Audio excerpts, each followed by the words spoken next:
사사기 2장 6절부터 3장 6절 말씀. 전에 여호수아가 백성을 보내매 이스라엘 자손이 각기 그들의 기업으로 가서 땅을 차지하였고, 백성이 여호수아가 사는 날 동안과 여호수아 뒤에 생존한 장로들 곧 여호와께서 이스라엘을 위하여 행하신 모든 큰 일을 본 자들이 사는 날 동안에 여호와를 섬겼더라. 여호와의 종 눈의 아들 여호수아가 110세에 죽음에 무리가 그의 기업의 경내 에브라임 산지 가스산 북쪽 딥낫 헤레스에 장사하였고, 그 세대의 사람도 다 그 조상들에게로 돌아갔고, 그 후에 일어난 다른 세대는 여호와를 알지 못하며 여호와께서 이스라엘을 위하여 행하신 일도 알지 못하였더라. 이스라엘 자손이 여호와의 목전에 악을 행하여 바알들을 섬기며 애굽 땅에서 그들을 인도하여 내신 그들의 조상들의 하나님 여호와를 버리고 다른 신들 곧 그들의 주위에 있는 백성의 신들을 따라 그들에게 절하여 여호와를 진노하시게 하였으되, 곧 그들이 여호와를 버리고 바알과 아스다롯을 섬겼으므로 여호와께서 이스라엘에게 진노하사 노략하는 자의 손에 넘겨주사 그들이 노략을 당하게 하시며, 또 주위에 있는 모든 대적의 손에 팔아 넘기심에 그들이 다시는 대적을 당하지 못하였으며, 그들이 어디로 가든지 여호와의 손이 그들에게 재앙을 내리시니 곧 여호와께서 말씀하신 것과 같고 여호와께서 그들에게 맹세하신 것과 같아서 그들의 괴로움이 심하였더라. 여호와께서 사사들을 세우사 노략자의 손에서 그들을 구원하게 하셨으나 그들이 그 사사들에게도 순종하지 아니하고 오히려 다른 신들을 따라가 음행하며 그들에게 절하고 여호와의 명령을 순종하던 그들의 조상들이 행하던 길에서 속히 치우쳐 떠나서 그와 같이 행하지 아니하였더라.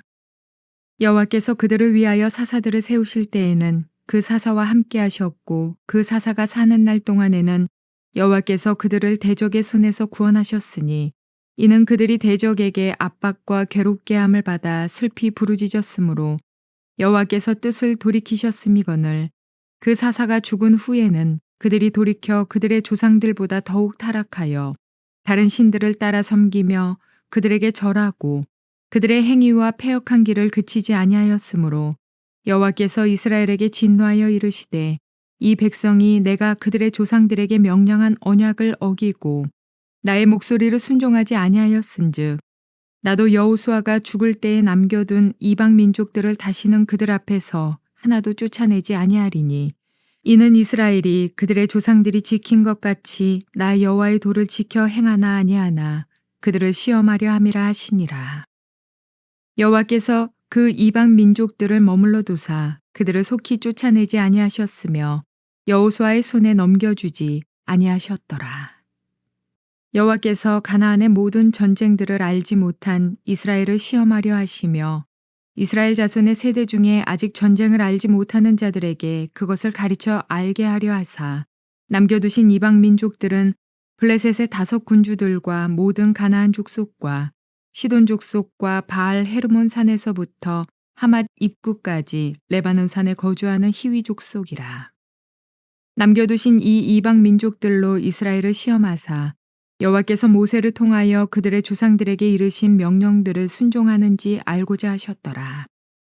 그러므로 이스라엘 자손은 가나안 족속과 헷 족속과 아모리 족속과 브리스 족속과 히위 족속과 여부스 족속 가운데에 거주하면서 그들의 딸들을 맞아 아내로 삼으며 자기 딸들을 그들의 아들들에게 주고 또 그들의 신들을 섬겼더라. 좋은 날입니다. 성령님께서 오늘도 여러분들의 심령 가운데 큰 은혜와 평강으로 함께하여 주시기를 주님의 이름으로 축복합니다. 오늘 저는 여러분들과 함께 사사기 2장 6절부터 3장 6절까지의 말씀으로 하나님을 알지 못하는 세대가 일어날 때라고 하는 그런 제목으로 은혜를 나누기를 원합니다. 여러분, 오늘 하루를 살아가면서 하나님, 오늘 제가 하나님을 체험하는 하루가 될 수 있게 해주십시오. 꼭 그렇게 기도하시기 바랍니다. 매일 아침 우리가 하나님 말씀을 공부하는 이유가 무엇입니까? 그것은 그저 새로운 지식을 얻기 위함이 아닙니다. 혹은 내 귀를 즐겁게 하기 위함도 아니고 내 마음을 평안케 하기 위한 하는 것도 아닙니다. 매일 우리가 하나님의 말씀을 공부하는 이유는 그 하나님의 말씀을 통해서 하나님의 뜻을 깨닫기 위함이고, 그 깨달은 뜻을 순종함을 통해서 하나님을 체험하기 위해서 우리가 말씀을 공부하는 것입니다. 말씀은 지식으로 얻기 위해서 공부하는 것이 아닙니다. 우리가 말씀을 알아가는 이유, 연구하는 그 이유는 이것을 통해서 하나님의 뜻이 무엇인지를 분명하게 깨닫고 그 분명하게 깨달은 것을 통해서 내가 순종하며 살아갈 때 하나님을 더 깊이 알고 체험하는 그런 강한 신앙을 갖도록 하기 위해서 우리가 말씀을 공부하는 것입니다. 그런 하나님을 체험한 신앙이 있는 사람들만이 시험을 이길 수 있습니다. 하나님을 체험한 신앙을 가진 사람들만이 수많은 그런 어려움들을 극복할 수 있는 그런 믿음을 가질 수가 있습니다. 반대로 그 체험한 신앙이 없는 사람들은 조그만 시험이 찾아와도 넘어질 수밖에 없는 것입니다. 오늘 하루 살아가면서 하나님 이 깨달은 말씀을 통해서 하나님을 체험하는 그런 하루가 될 수 있게 해주십시오. 꼭 그렇게 기도하시기 바랍니다. 자, 이제 오늘 여러분들과 함께 보게 되는 2장 6절부터 3장 6절까지의 말씀은 사사기의 두 번째 서론입니다. 어제 우리가 살펴본 1장 1절부터 2장 5절까지의 말씀은 사사기의 첫 번째 서론이었습니다. 첫 번째 서론이 다루고 있는 것은 무엇입니까? 350년이라고 하는, 그러니까 여호수아가 죽은 이후부터 해서 새로운 왕이 이스라엘 역사 속에서 첫 번째 왕이 등장하기 전까지의 이 350년 동안 무려 12번이나 반복되어지는 이 실패의 사건들이 일어나게 된 그 근본적인 원인이 무엇이냐라는 부분들에 대해서 어제 다뤘던 서론은 바로 군사적인 그런 이유, 이스라엘이 그 땅에 남아있는 백성들을 쫓아내지 않음으로 말미암아 이런 일들이 생긴 것이다 라고 말씀을 드렸습니다. 아주 작은 그런 탈선이었지만 그러나 그것이 나중에는 아주 파멸적인 그런 결과를 낳게 되었다라는 것이 어제의 이야기였습니다. 자, 그런데 오늘은요, 조금 더 그보다 근본적인 이유, 또 영적인 이유에 대한 부분들을 다루고 있습니다. 왜 이런 실패가 찾아오게 되었는가에 대한 부분들을 다루고 있는데, 그것은 바로 하나님을 알지 못하는 세대들이 일어났는데 그들이 하나님께 등을 돌렸고 그리고 우상을 섬기기 시작한 것으로 말미암아 하나님의 심판이 임하게 된 것이다. 그로 말미암아 하나님께서 이방인들을 진멸시켜야 되는 그 이방 족속들을 하나님께서 내쫓지 않으시고 그들을 심판하는 도구로 삼으셨고 또한 그들을 시험하는 도구로 남겨두시게 되었다라는 것을 이야기합니다. 그래서 그들이 350년이라는 시간 동안 끊임없이 이스라엘을 괴롭히는 그런 도구로서 남겨지게 되었다라는 부분들을 이야기하는 것이 오늘의 이 서론의 말씀입니다. 자, 그러면 한번 오늘 말씀을 한번 들어가 보도록 하죠. 6절 7절 말씀 한번 읽어보겠습니다. 전에 여호수아가 백성을 보내매 이스라엘 자손이 각기 그들의 기업으로 가서 땅을 차지하였고 백성이 여호수아가 사는 날 동안과 여호수아 뒤에 생존한 장로들 곧 여호와께서 이스라엘을 위하여 행하신 모든 큰 일을 본 자들이 사는 날 동안 여호와를 섬겼더라. 이렇게 이야기하고 있습니다. 굉장히 중요한 말씀입니다. 뭘 이야기하고 있습니까? 각 지파들이 이제 각자의 분배받은 땅으로 들어가서 살고 있습니다. 근데 그때 여호수아와 그리고 하나님을 경험한 자들, 하나님의 큰 일을 본 자들, 이런 사람들이 있는 동안 이스라엘은 하나님을 잘 섬겼다라는 것을 이야기합니다. 하나님을 체험하고 하나님을 경험한 지도자의 중요성을 이야기합니다. 한 사람, 하나님을 만난 사람, 하나님을 체험한 사람, 하나님을 경험한 사람, 그 한 사람이 있는 공동체는 하나님을 섬기게 된다는 것입니다. 그들을 통해서 하나님이 어떤 분이신지, 하나님이 우리의 삶 가운데 행하신 것이 무엇인지, 야, 나도 저분처럼 저런 믿음을 갖고 싶다. 야, 나도 저분처럼 저렇게 하나님을 체험하고 싶다. 라는 그런 영향력들이 공동체 가운데 그런 분위기들이 일어나게 된다는 것입니다. 그래서 그 공동체의 영적인 분위기가 하나님을 체험하는 분위기 속에서 하나님을 잘 섬길 수 있게 되어진다는 것을 이야기합니다.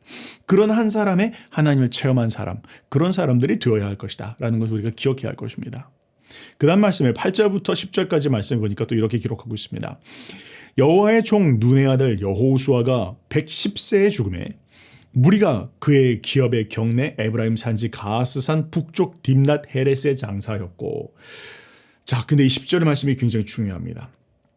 그 세대의 사람도 다 조상들에게로 돌아갔고 그 후에 일어난 다른 세대는 여호와를 알지 못하며 여호와께서 이스라엘 위하여 행하신 일도 알지 못하였더라. 그렇게 이야기하고 있습니다. 뭘 이야기합니까? 하나님을 체험한 그 한 사람의 지도자, 그와 함께 하나님을 경험했던 그 세대들이 사는 동안은 이스라엘 백성들이 하나님을 섬겼지만 그들이 죽고 나자 어떤 세대가 일어났다고요? 성경이 이야기하기를 다른 세대가 일어났다 그렇게 이야기하고 있습니다. 다음 세대가 아니라 그 다른 세대, 그 이전의 세대와는 전혀 다른 그런 모습들의 세대가 나타나는데 그들의 특징은 하나님을 알지 못하는 자들이었고 그리고 하나님께서 행하신 일도 알지 못하는 그런 세대였다라고 지금 성경이 이야기하고 있습니다. 여러분 굉장히 두려운 말씀입니다. 오늘날 우리가 살아가고 있는 우리 한국 사회도 한번 우리가 생각을 해봅니다. 제가 보니까요, 50대, 60대, 이때 그 이상의 분들은 하나님을 체험한 분들입니다. 그들의 삶 가운데에서 부흥을 경험하였습니다. 그 뜨거운 성령의 불도 체험하였고 하나님의 말씀의 깊은 은혜도 체험하였고 자신의 삶 가운데서 하나님의 놀라운 은혜들을 경험한 그런 세대들이 60대 이상 분들, 그런 분들은 많은 그런 하나님을 체험한 그런 경험들이 있는 분들입니다. 그런데요, 벌써 요 30대들, 40대 이 세대 혹은 뭐 요 정도의 세대들은 하나님을 경험한 분들도 있지만 그렇지 않은 사람들도 있습니다. 그러나 적어도 목사님을 통해서 혹은 부모님을 통해서 하나님을 체험하는 것이 무엇인지를 들은 사람들입니다. 자, 그런데요, 지금 일어나는 이 10대와 20대들은 다른 세대들입니다. 이들은 하나님을 체험한 지도자를 만나본 적이 없다라는 겁니다. 하나님을 체험한 그런 부모님도 없고 하나님을 경험한 그런 목사님도 주변에 없고 그런 이야기도 들어볼 적이 없는 그런 세대들이 10대, 20대 가운데서 일어나고 있다는 거 우리가 굉장히 주의해서 봐야 합니다. 한국이 지금 굉장히 인구적으로도 봤을 때 자연적으로도 감소하고 있지만요. 30대 이하, 이 40대, 30대 이하는 아주 급격한 인구 절벽을 보이고 있습니다. 기독교 인구 말하는 것입니다. 하나님을 알지 못하는 세대가 어마어마하게 지금 일어나고 있다는 것을 우리는 경각심을 가지고 봐야 할 것입니다. 근데 오늘 말씀이 지금 그런 이야기를 하고 있습니다. 10절 말씀 다시 한번 읽어보죠. 그 후에 일어난 다른 세대는 여호와를 알지 못하며 여호와께서 이스라엘을 위하여 행하신 일도 알지 못하였더라. 여러분, 여기서 우리가 잘 봐야 될 것이 있습니다. 여기서 지금 알지 못했다라는 건 이건 이런 겁니다. 그냥 출애굽을 모르고 있다라는 게 아닙니다. 홍해를 걷는 사실을 모르고 있다는 게 아니에요. 다 알았습니다. 그걸 책으로도 읽고 있고 뭐 누구를 통해서 듣기도 했습니다. 여리고성을 무너뜨린 이야기, 뭐 여호수아 장군을 통해서 하신 이야기, 이거 다 그 정보를 다 가지고 있어요. 그런데 지금 여기서 이야기하고 있는 알지 못한다는 건 뭡니까? 체험하지 못했다라는 것입니다. 여호와를 알지 못한 세대, 여호와를 개인적으로, 관계적으로, 체험적으로 알지 못한 세대들이 일어났다는 것입니다. 지식이 없는 세대가 아니라는 것이에요. 그러니까 우리 세대 가운데서 하나님을 지식으로 모르는 것이 아니라 하나님을 체험한 자들이 없고 하나님을 경험한 자들이 없고 하나님을 개인적으로 만난 자들이 없는 것, 이건 굉장히 큰 비극이라는 것을 이야기하고 있는 것입니다. 10절은 그것을 이야기하고 있어요. 이렇게 여호와를 알지 못한 세대, 그리고 이스라엘을 위해서 여호와께서 행하신 일도 알지 못한 세대가 일어나기 시작할 때 우리의 삶은 굉장한 비극이 찾아온다는 것을 우리가 기억해야 할 것입니다. 자, 그렇게 해서 어떻게 됐을까요? 그런 세대가 일어나게 되자 이제 2장 11절부터 19절까지는 사사시대의 그 패턴, 악순환의 역사를 간략하게 개괄해주고 있습니다. 한번 읽어보도록 하죠. 11절부터 13절은 그들이 범죄한 이야기들을 하고 있습니다. 그런 하나님을 알지 못하는 세대가 일어났을 때 어떤 일이 발생했는가? 11절에 이스라엘 자손이 여호와의 목전에 악을 행하여 바알을 섬기며 애굽 땅에서 그들을 인도하여 내신 그들의 조상들의 하나님 여호와를 버리고 다른 신들, 곧 그들 주위에 있는 백성의 신들을 따라 그들에게 절하여 여호와를 진노하시게 하였으되, 곧 그들이 여호와를 버리고 바알과 아스타롯을 섬겼으므로 그렇게 이야기하고 있습니다. 여러분, 이들이 여호와를 몰랐을까요? 혹은 이들이 오늘 말로 이야기하면 교회를 떠났을까요? 어쩌면 그렇지 않았을 수 있습니다. 여호와를 알고 있습니다. 부모님이 우리에게 신앙교육을 시켜주셨는데 당연히 우리가 여호와 신앙 갖고 있어야지. 그런데 다만 우리에게는 또한 바알이 있지. 우리에게는 아스타롯이 있지. 지금 이 세대 가운데 통용되어지는 우상을 우리는 또한 따르고 믿어야지. 이런 것을 이야기하는 것입니다. 여러분, 오늘날 유럽 같은 데 한번 가보십시오. 유럽에 가서 한번 백인들한테 물어보세요. 당신 종교가 뭐냐고. 대부분 다 기독교라고 그렇게 이야기할 것입니다. 그런데요, 무늬만 기독교입니다. 하나님을 체험한 것이 없습니다. 하나님을 경험한 사람들이 없습니다. 진정 하나님에 대한 진정한 믿음이 없습니다. 이런 것이 오늘날 서구 사회의 그런 흐름입니다. 한국은 어떻습니까? 한국도 저는 마찬가지라고 생각합니다. 하나님에 대해서 알고 있습니다. 또 교회도 나가고 있습니다. 그런데 진정 그의 삶 가운데서 정말로 중요한 그의 삶을 돌아봤을 때 그가 진정 섬기고 있는 것이 무엇이냐라고 봤을 때는 돈을 우상으로 섬기고 있고, 유명해지는 것을 우상으로 섬기고 있고, 사람들이 알아주는 것을 우상으로 섬기고 있고, 또 그냥 성공하는 것, 명예로운 것, 이것을 우상으로 섬기고 있다면 바로 그것이 지금 본문에서 이야기하고 있는 바로 그런 사사시대를 이야기하는 것입니다. 우리 한번 돌아봐야 할 것입니다. 진정 나는 여호와 신앙을 붙잡고 살아가는지, 혹은 이 세상에 있는 신들을 추구하는 것들은 내 마음 가운데 없는지를 우리는 돌아봐야 할 것입니다. 성경은 이렇게 이야기하고 있습니다. 바로 이것이 사사시대가 타락하게 된 350년이라고 하는 그 실패의 350년의 기간들이 시작된 근본적인 원인이다. 그것이 무엇이냐? 바로 여호와 하나님께 등을 돌렸고 또 이 땅에 있는 우상들을 섬기기 시작할 때 그것이 하나님의 심판이 시작되어지는 근본 원인이라는 부분들을 이야기하고 있다는 것입니다. 여러분, 우리가 우리의 삶을 돌아봐야 할 것입니다. 우리의 삶에 사회적인 문제가 있을 수 있습니다. 경제의 문제가 있을 수 있고 문화적인 문제 혹은 국제정치적인 문제 있을 수 있습니다. 그런데 성경은 그 문제의 원인에 대해서 단 한 가지를 짚고 있습니다. 무엇입니까? 우리가 하나님을 떠나고 하나님을 등지고 우상 숭배를 하기 시작할 때 하나님께서는 이 모든 일들에 대해서 하나님의 축복이 사라지게 된다는 걸 우리에게 이야기하고 있습니다. 점검해야 될 것은 하나님과 나와의 관계 안에서 우리가 진정 하나님만을 섬기고 있는지, 혹은 하나님도 섬기고 다른 것도 섬기고 있는지 우리 이거 점검을 해봐야 할 것입니다. 자, 그러면서요 14절부터 또한 15절은 그로 말미암아 찾아오게 된 그 징계에 대해서 이야기합니다. 14절에 여호와께서 이스라엘에게 진노하사 노략하는 자의 손에 넘겨주사 그들이 노략을 당하게 하시며 또 주위에 있는 모든 대적의 손에 팔아 넘기심에 그들이 다시는 대적을 당하지 못하였으며 그들이 어디로 가든지 여호와의 손이 그들에게 재앙을 내리시리니 곧 여호와께서 말씀하신 것과 같고 여호와께서 그들에게 맹세하신 것과 같아서 그들의 괴로움이 심하였더라. 그렇게 이야기하고 있습니다. 뭘 이야기합니까? 하나님께서 진노하사 이스라엘 백성들의 이방인들의 대적자의 손에 팔아 넘기셨다는 것을 이야기합니다. 가는 것마다 하는 것마다 안 되게 하셨다는 것이죠. 이스라엘 백성들이 이전에 승리했던 원인이 무엇입니까? 그들의 힘이 세서입니까? 그들의 전력이 뛰어나서입니까? 아닙니다. 그들이 승리할 수 있었던 이유는 무엇입니까? 하나님께서 대적자들을 그들의 손에 붙여주셨기 때문입니다. 그게 유일한 승리의 이유였어요. 그런데 지금 그 하나님께서 이스라엘을 대적자들의 손에 붙여주시겠다라고 붙여주겠다고 그렇게 지금 경고하고 있는 것입니다. 두려운 이야기입니다. 이제 하나님께서 여호와께 등을 돌리고 또 우상을 섬기기 시작하자 하나님의 징계를 그들의 삶 가운데 주셨다라는 것을 이야기합니다. 여러분, 우리 삶 가운데 만약 징계가 계속되어지고 있다면 하나님이 살아계시지 않나 봐 라고 생각하지 마시고, 하나님 내 삶 가운데 이 징계를 통해서 내게 말씀하시는 것이 무엇입니까? 우리가 물어야 할 것입니다. 오히려 내 삶 가운데 징계가 있다는 것은 하나님의 살아계심을 증거하는 것입니다. 그것을 통해서 하나님 나를 오히려 회개하게 하시고 또 돌이키게 하시는 하나님의 손길이라는 것을 우리는 또한 기억해야 할 것입니다. 자, 그런 가운데에서 그들의 부르짖음 가운데 하나님께서 이제 그들에게 은혜를 베푸십니다. 16절부터 18절 말씀은 그들의 고통의 부르짖음을 들으시고 하나님께서 사사들을 세우셔서 구원하시는 이야기를 기록합니다. 16절 말씀입니다. 여호와께서 사사들을 세우사 노략자의 손에서 그들을 구원하게 하셨으나, 또 18절 말씀해 보니까 여호와께서 그들을 위하여 사사들을 세우실 때에는 그 사사와 함께 하셨고 그 사사가 사는 날 동안에는 여호와께서 그들을 대적의 손에서 구원하셨으니 이는 그들이 대적에게 압박과 괴롭게 함을 받아 슬피 부르짖음으로 여호와께서 뜻을 돌이키셨거늘, 그렇게 이야기하고 있습니다. 뭘 이야기합니까?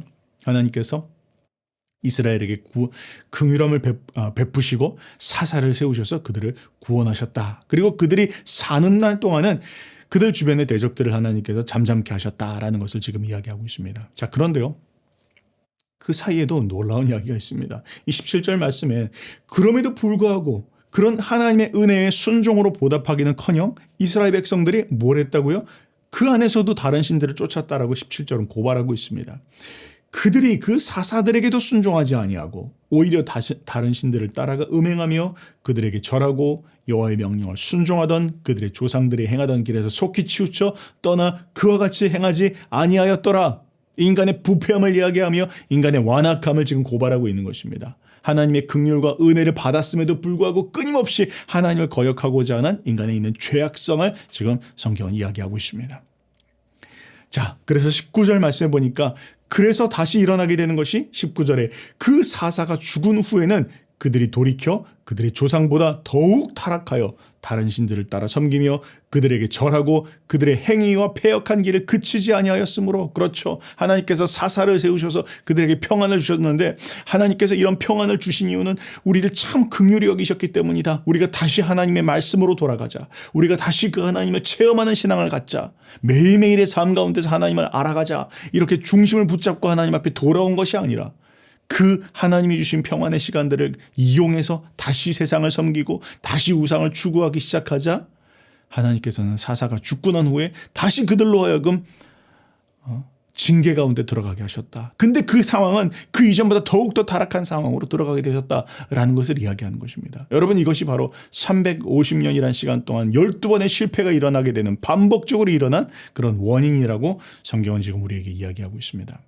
자, 이쯤에서 한 가지 우리가 정리합시다. 여러분, 저는 이 말씀을 보면서 이런 생각을 합니다.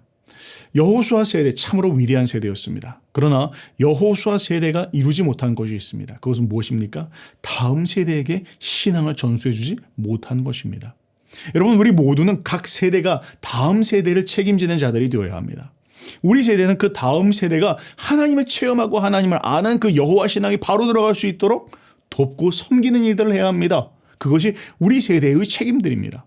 그런데 어쩌면 여호수아 세대는 땅을 정복하는데 모든 혼신을 기울였을 것입니다. 그런데 안타깝게도 그 다음 세대에게 여호와 신앙을 전수하는 것에 있어서는 실패하였습니다. 다음 세대가 일어났는데 하나님을 알지 못하는 세대가 일어났다라고 그렇게 이야기하고 있으니까요. 오늘날 우리를 한번 살펴봅시다. 우리 부모님들의 세대는 자녀들이 고생하지 않게 하기 위해서 어쨌든 밥 굶지 않도록 하고 잘 살고 자신들이 원하는 것과 꿈을 쫓아 살아갈 수 있도록 하기 위해서 모든 생명을 다해서 아마 섬기셨을 것입니다. 그러나 그 다음 세대에 진정 여호와 신앙이 그들 마음 가운데, 심령 가운데 들어가 있는지, 그들은 하나님을 체험하는 신앙을 붙잡고 살아가고 있는지, 하나님을 체험하는 신앙을 가지고 살아가고 있는지 살펴보아야 할 것입니다. 그렇지 못하다면 정말로 하나님 앞에 울부짖으며 기도해야 합니다. 하나님, 다음 세대가 먹고 사는 문제가 중요한 게 아니라 여호와 하나님을 떠나갔다면 하나님의 손이 그들과 함께하지 아니할 터인데, 그들의 삶 가운데서 징계와 하나님의 심판이 함께할 것인데, 하나님, 저들이 하나님을 체험하는 자들이 될 수 있게 해주십시오. 우리 이렇게 기도해야 할 것입니다. 마지막으로 2장 20절부터 3장 6절까지의 말씀은 이렇게 반역한 세대를 향한 하나님의 심판과 하나님의 시험에 대해서 이야기하고 있습니다. 20절 말씀 한번 읽어보겠습니다. 여호와께서 이스라엘에게 진노하여 이르시되, 이 백성이 내가 그들의 조상에게 명령한 언약을 어기고 나의 목소리를 순종하지 아니하였은즉 나도 여호수아가 죽을 때에 남겨둔 이방 민족을 다시는 그들 앞에서 하나도 쫓아내지 아니하리니, 이렇게 이야기하고 있습니다. 뭘 이야기합니까? 이방 민족들을 쫓아내지 않고 남겨두신 것, 이건 무엇입니까? 그들을 향한 심판이십니다. 뭡니까? 괴롭힘 가운데 살아가게 하신 것이다라는 것입니다. 하나님께서는 이스라엘 백성들을 괴로움 가운데 살게 하지 않으셨습니다. 하나님은 원래의 디자인은 이들이 안식 가운데 평안하면서 누리면서 살아가기를 원하셨습니다. 그러나 그들이 하나님의 명령에 순종치 아니하고 이방인들을 내쫓지 아니하고 그것이 올무가 되어서 오히려 이들이 하나님을 등지고 그리고 이방의 우상들을 섬기기 시작할 때 하나님은 오히려 이들을 통해서 이들을 괴롭히는 올무와 또한 옆구리의 가시가 되게 하신다는 것, 성경이 우리에게 경고하고 있는 것입니다. 그러면서 22절과 23절은 이것이 심판일 뿐만 아니라 이것이 시험이 되어질 것이다, 그렇게 이야기합니다. 읽어보겠습니다. 이는 이스라엘이 그들의 조상들이 지킨 것 같이 나 여호와의 도를 지켜 행하나 아니하나 그들을 시험하려 하심이라. 여호와께서 그 이방 민족들을 머물러 두사 그들을 속히 쫓아내지 아니하셨으며 여호수아의 손에 넘겨주지 아니하셨더라. 뭘 말합니까? 이 가시와 올무를 통해서 하나님께서 이 이스라엘 백성들이 내 말을 순종하는지 순종하지 아니하는지를 시험해 보게 하시겠다라는 것을 이야기합니다. 쉬운 말로 이야기하면 이것입니다. 여러분, 오늘날 우리가 살아가면서 우린 이런 생각들을 할 때가 있습니다. 하나님 왜 이런 일들을 허락하십니까? 왜 저 사람들이 저렇게 어렵게 하십니까? 혹은 우리 주변 나라들이 우리를 어렵게 하고 있습니까? 우리가 이렇게 이야기할 수 있습니다. 여러분, 근데 우리가 기억해야 될 것이 있습니다. 왜 하나님께서는 우리 삶 가운데서 가시와 올무를 제거하지 않으시는 것입니까? 이유는 우리를 시험하기 위해서입니다. 우리가 진정 하나님 앞에 순종하는지 순종치 않는지 이것을 하나님 점검해 보기 위해서라는 것이죠. 하나님께서 우리의 삶 가운데 선악과를 두신 이유는 무엇입니까? 우리를 넘어뜨리기 위해서입니까? 우리로 하여금 죄짓게 하기 위해서입니까? 아닙니다. 우리가 하나님 앞에 진정한 마음, 사랑의 마음, 인격적 관계로 하나님 앞에 나오기를 기대하시기 때문이죠. 그저 로봇처럼 그냥 맹종하는 그런 분이 아니라 하나님 앞에 진정으로 사랑의 마음으로 들어기를 원하시기 때문이죠. 하나님께서는 우리의 삶 가운데 수많은 그런 가시들을, 올무들을, 때로는 시험들을 남겨두십니다. 일부러 그렇게 하신 것입니다. 이유는 무엇입니까? 우리가 깨어있게 하시기 위함이고 또한 우리가 하나님 앞에 자발적으로 순종의 걸음으로 나오기를 기대하는 마음으로 하나님께서 그것을 허락하셨다는 것입니다. 우리를 시험하고 유혹하고 넘어뜨리기 위해서가 아니라는 것이지요. 그것을 오늘 본문이 이야기하고 있습니다. 그러면서 3장 1절부터 4절까지는 이런 시험의 도구로 사용된 이방 민족들이 어떤 민족들인가를 이야기합니다.